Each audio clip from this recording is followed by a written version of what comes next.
Bale, ang score natin mga idol ay 118 to 115 tapos bola ng Lakers with only 7.1 seconds left in the game. Marami pa po ang oras at pwede ka pang mag-dribble-dribble bago tumira. Pero 3 points po ang kailangan ng LA kung saan dadalhin nila ang laro sa overtime. Si Max Christie po ang kanilang inbounder at sinasamahan siya ni LeBron, AR, DFS, pati Anthony Davis. Itong si DFS lang po ang tanging bench player ng Lakers sa court at ayan ngang nilalaro na niya ang crunch time para sa bago niyang team. Now, ilalagay natin dito sa Gedli itong bilang ni ref para syempre malinawan din tayo kung ilang segundo na nga ang binibilang niya. Kasi 5 seconds lang po yan at kung hindi po napasa ng Lakers to in 5 seconds, di mapupunta ang bola sa Rockets syempre. So kung magpo-post tayo, ipopost din natin itong zoom kay referee. And ayan nga, tumatakbo papasok si DFS pati si AD kung saan sinasalubong nga sila nung depensa.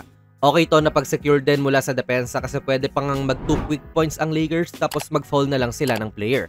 Hindi pabor sa Rockets yun. Sabay ayan, nakatanggap si Davis ng screen mula kay Reeves kung saan si Fred VanVleet ay dapat na nga rin mag-switch kay Davis dyan. Actually, nakakita pa nga tayo ng opening dito mga idol. Humiwalay na si Davis sa depensa at klarong-klaro na pwede siyang kumaripas dyan para sa alley-oop. Pero medyo delikado nga lang. Tsaka ang target nga ng LA ay 3 talaga. Kaya ayan, si Davis ay nagbigay din ng screen para naman kay LeBron at heads up play din to mula kay VanVleet mga idol. High IQ play yung ginawa niya at tila nahulaan niya yung gagawin ng Lakers. Hindi siya naging concerned doon sa screen ni Davis at inaabangan na lang niya si LeBron para siya ang magsiswitch. Mukhang na-spoil nga po ang plano ng LA to the point na kinailangan ni LeBron tumawag ng timeout dito. Yan din po ang pinakadahilan ng turnover na ito mga idol. Sa isip ni LeBron malamang ay maririnig ng referee yung sinasabi niya.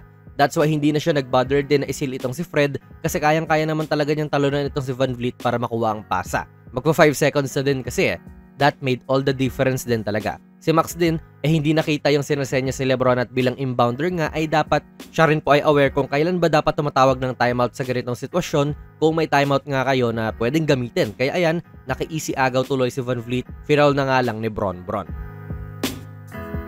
Nagka-oras pa naman din ang Lakers pero 4 na ang lamang ng Rockets nun. Makatras man sila, lamang pa rin po yung kalaban. Pakita lang natin yung play. Actually, medyo same play nga to idol na si Davis. May screen doon kay LeBron para makaangat siya. Ayan, nakita niyo naman po yung pick. Ang dagok naman dito, si AD ay patuloy yung paglalakad imbes sa puwerme lang sa kanyang screen. Naging illegal pick tuloy ito at bumagsak si Holiday. Kumbaga, pushing foul at wala na talaga to para sa LA. Sinabi rin po ni Coach JJ Redick matapos ang laro na yung inability daw nila na makakuha ng defensive rebounds ang naging diferensya ng laro.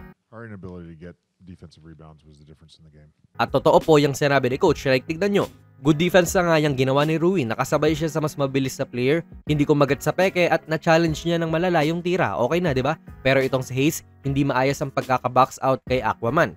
Naka-box out naman siya pero nilalagay lang niya yung braso niya kay Adams, hindi yung buong katawan. Kaya ang daling nakapasok ni Adams dyan sa ilalim talaga. This time ay better box out naman to mula kay LeBron. Sa mga lodi nating mga bata, ganyan yung magandang postura nung pag-box out. Talagang ilalaan mo yung katawan mo dyan sa man mo. Pero kahit na ganyan, sobrang anlalim na rin talaga ni Adams para mag-make pa ng diferensya si LeBron. Gumagang rebounding pa nga ang LA, ibig sabihin ay ang dami nilang rumi-rebound dyan at hindi lang si LeBron yung andyan sa paligid. Pero yung hulog ng bola ay sagawi pa rin ng Rockets, thanks pa rin sa hustle ni Aquaman syempre. Ito rin pong si Amen Thompson ang isa sa pinaka-nagroon ng diferensya sa Rockets kung hustle ang pinag-uusapan this game. Naka-6 po siya ng offensive rebound sa laro na ito. Well, hindi mo naman din masisisi itong si Thompson kung walang nag-box out sa kanya. Nag-double team din kasi ang Lakers dyan kay Green gawa nung ang init-init niya. Kaya si AR andun kay VanVleet. Si AD nasa bigman ng kalaban din syempre. Walang naiwan kay Thompson at tila naging alley-oop patuloy ito. Sa laro po na ito kahapon ay nagkaroon ng 18 offensive rebounds ang Houston Rockets pang idol. Kaya natambakan din nila ang Lakers for as high as 22 points pa nga this game. 13 sa 18 na yan ay galing sa mga offensive rebounds ni na Steven Adams pati Amen Thompson. 7 offensive boards para kay Aquaman at 6 nga rin kay Thompson. Kaya no wonder din kung bakit yon ang sinabi ni Coach JJ sa kanyang post-game interview. Kasi napakaraming extra na possessions ang nakuha ng Rockets gawa nung kakulangan sa intensity ng Lakers. Or sadyang na-out-hustle lang din sila ng Rockets sa laro na ito. Kaya mapalad na nga rin sila na nakahabol pa sila at muntik pang ang dalhin sa OT ang laro. Pero ayan, kaya rin po second seed ang Rockets sa West kasi ansisipag din talaga nila. Ano po masasabi niyo sa video natin ngayon mga idol?